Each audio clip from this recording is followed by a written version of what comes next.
சாய்ராம்ப்பா. அப்பா நான் Monday evening உங்ககிட்ட யூடியூப்பில் ஹீலிங்க்கு வரும்போது கால் வலிக்கு வந்தேன்லப்பா. நீங்கள் ஹீல் பண்ணிவிட்டு நல்லா தூங்குவேன் இன்னைக்கு, நல்லா பிரிஸ்க் ஆயிடுவேன் நாளைக்குன்னு சொன்னீங்க. அப்படியே நீங்கள் சொன்ன மாதிரி எவ்வளோ நாளைக்கு அப்புறம்ப்பா, அவ்வளோ பெயின் மெடிசின்ஸு, அதனால் ஒரு நல்ல தூக்கமே கிடையாது. பல நாள் ஆகுது நல்ல தூக்கம் தூங்கி. நீங்கள் சொன்ன மாதிரியே அந்த ஹீலிங்கோட பவர் வந்து நான் அன்றைக்கி நைட் நல்லா தூங்கினேன்ப்பா. நெக்ஸ்ட் டேயும் எந்திரிச்சிட்டு ஒர்க்லாம் முடிச்சுட்டு அப்புறம் மறுபடியும் கொஞ்சம் எனக்கு டைம் கிடச்சிது. அப்போவும் தூங்கினேன். இல்லைன்னா எனக்கு டைம் இருந்தாலுமே நான் போய் ஏர்லியாக படுத்தாலுமே என்னால் வந்து தூங்கவே முடியாது. ஏதாவது ஒரு டிஸ்டர்பன்ஸ் இருந்துகிட்டே இருக்கும். நான் ஒரு சவுண்ட் ஸ்லீப் எனக்கு இருந்ததே இல்லை. உங்கள் ஹீலிங் சாய்பாபாவோட அருள்னால, ஏன்னா உங்களுக்கு லைன் கிடைக்கிறதே வந்து சாய்பாபாவோட பிளெஸ்ஸிங் இருந்தால் தான்ப்பா கிடைக்கும். நான் உங்களுக்கு கால் பண்ணுறதுக்கு முன்னாடி வந்து ஒரு தடவையுமே வந்து சாய்பாபா கிட்ட வந்து, சாயப்பா நான் ராம்ஜி அப்பாவுக்கு கால் பண்ணுறேன், இன்றைக்கி லைன் கிடைக்கணும், நீங்கள் எனக்கு ப்ளஸ் பண்ணுங்கன்னு சொல்லிட்டு தான்ப்பா நான் ப்ரே பண்ணிக்கிட்டு தான் உங்களுக்கு நான் காலே பண்ணுவேன். அதே மாதிரி ஹீலிங்க்கு மட்டும் இல்லாமல் எந்த ஒரு விஷயத்துக்குமேப்பா உங்களுக்கு கால் பண்ணி நீங்கள் அந்த லைனை எடுத்துட்டாவே வந்து எனக்குன்னு இல்லை, நிறைய பேருக்கு நான் நம்ம பேசுனதுலேயும் நான் பார்த்துருக்கேன். நீங்கள் கால் எடுத்துட்டாவே நாங்கள் எதுக்காக உங்களுக்கு கால் பண்ணுறோமோ அந்த ஒரு பிரச்சனை வந்து சார்ட் அவுட் ஆக போகுது அப்படின்னு தான்ப்பா. அதுக்கான வழி பிறக்க போகுது அப்படின்னா தான், வெளுத்துனே சாய்ப்பா வந்து எங்களுக்கு வழி காட்டுறாங்க அப்படின்னா தான் நீங்கள் லைனே எடுக்கிறீங்க.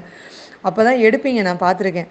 ஏன்னா சில சமயங்களில் நான் கால் பண்ணிகிட்டே இருப்பேன், 2-3 நாள்லாம் ட்ரை பண்ணியிருக்கேன் நான் உங்களுக்கு, எனக்கு லைனே கிடைக்காது. அந்த விஷயம் வந்து நான் உங்ககிட்ட சொல்லிவிட்டு செய்யணும்னு நினைப்பேன், இல்லைனா அது செஞ்சால் சரியாக வருமானு யோசிச்சுட்டே இருப்பேன். அது மீறி நாங்கள் வந்து சரி அப்பா எடுக்கலை, இன்றைக்கி நம்ம அதை பண்ணிடுவோம் அப்படின்னு அதை பண்ணுனா அது அவ்வளோ சரியாகவும் அமைஞ்சிருக்காதுப்பா. அதனால் இப்போ நான் வந்து நல்லா புரிஞ்சுக்கிட்டது என்ன அப்படின்னா, ஓகே ராம்ஜி அப்பா காலை எடுத்தாங்க அப்படின்னா தான் வந்து அது செய்கிறதுக்கே வந்து ஓகேங்கிற மாதிரி, இல்லைனா சாயப்பாவே வந்து கொஞ்சம் ஹோல்ட் பண்ணுன்னு சொல்கிறாங்க அப்படிங்கிற மாதிரி என்னோடய புரிதல்ப்பா. ஹீலிங் வந்து அவ்வளோ பவர்ஃபுல்ப்பா, அவ்வளோ பவர்ஃபுல். எனக்கு வந்து தினம் உங்ககிட்ட ஹீலிங் வரணும், எனக்கு இந்த இடுப்பில் வந்து கால் வந்து அசைக்கவே வரல, இது நீங்கள் தான் குணப்படுத்தி தரணும், எனக்கு இது க்யூர் ஆகணும். உங்ககிட்ட வந்து ஹீல் பண்ணிக்கிட்டாப்பா வர்றது இந்த உடம்புல உள்ள இந்த ஃபிசிக்கல் இதுக்காக வரோம். ஆனால் நீங்கள் வீட்டிலையே வந்து ஒரு நல்ல பாசிட்டிவ் வைப் இருக்குது. உங்ககிட்ட நான் ஹீலிங் வர ஆரம்பிச்சிட்டு அதுக்கு முன்னாடி உங்ககிட்ட கால் பேச ஆரம்பிச்சுட்டே, நான் துபாயில் இருக்கும் போதே கால் பேச ஆரம்பிச்சுட்டு ஒவ்வொரு விஷயமும் உங்ககிட்ட வந்து அப்பா இப்படி இப்படி இது பண்ணலாமா, இது செய்ய போகிறேன் அப்படின்லாம் நான் சொல்லிவிட்டு செய்ய ஆரம்பிச்சுட்டெல்லாம் வந்து நான் நிறைய பக்குவப்பட்டிருக்கேன்ப்பா. ரொம்ப இன்னும் இன்னும் இன்னும் பொறுமையாக கற்றுக்கிட்டு இருக்கேன் உங்ககிட்ட இருந்து. நிறைய பக்குவப்பட்டிருக்கேன். உங்ககிட்ட பேசும்போது ஒரு தடவையும் வந்து அந்த பாசிட்டிவ் வைபு ஃபீல் பண்ணியிருக்கேன். நிறைய சேஞ்சஸ்ப்பா எனக்கு கிட்ட சாய்பாபா கிட்ட வந்து நான் சரண்டர் ஆகிட்டு எனக்கு லைஃப்பில் படிப்படியாக சாயப்பா தான் என்னை வழிநடத்தி கொண்டு போயிட்டுருக்காரு.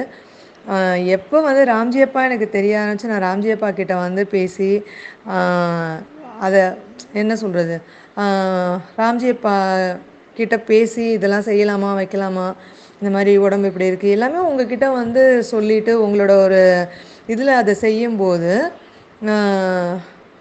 எனக்கு தெரியலப்பா உங்களை வெல்விஷர்னு சொல்கிறதா இல்லை என்ன சொல்கிறதுன்னு. என்னோடய அப்பா நீங்கள் தான், எனக்கு நீங்கள் அப்பா. அதனால் என்னோடய அப்பா கிட்ட நான் எது சொல்லிவிட்டு எது செஞ்சாலுமே எனக்கு வந்து எனக்கு என்ன, நான் தப்பாக எதுவும் செஞ்சிட மாட்டேன். என்னை வந்து அப்பா பார்த்துப்பாங்க. நான் ஏதாவது பண்ணால் என்னை அப்பா வந்து திருத்துவாங்க. என்னை சரியான வழியில் அப்பா என்னை வழி நடத்தி கொண்டு போவாங்க. எல்லாத்துக்குமே ஒரு பெரிய சப்போர்ட்டாக நான் ஃபீல் பண்ணுறேன்ப்பா. ரொம்ப தேங்க்ஸ்ப்பா, ரொம்ப ரொம்ப தேங்க்ஸ்ப்பா. சாய்ராம்ப்பா.